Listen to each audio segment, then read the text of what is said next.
Meu Deus se movimenta ao som da adoração. Ó.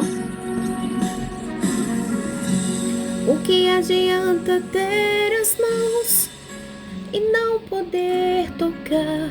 O que adianta ter ouvidos e não escutar?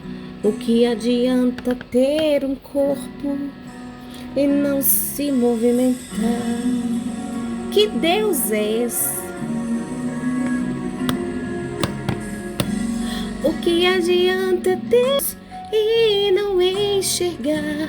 Ter à sua volta bons aromas e não respirar?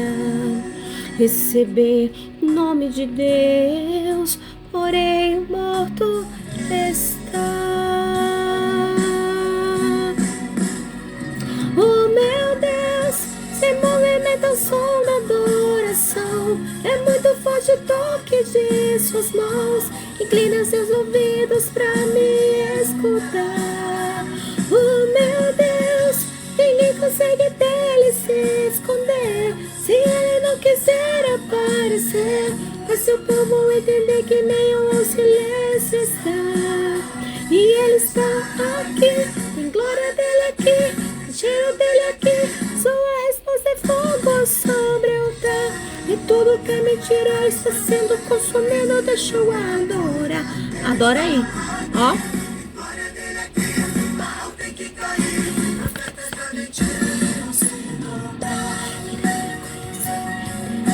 Glória a Deus. Vamos para os nossos próximos stories.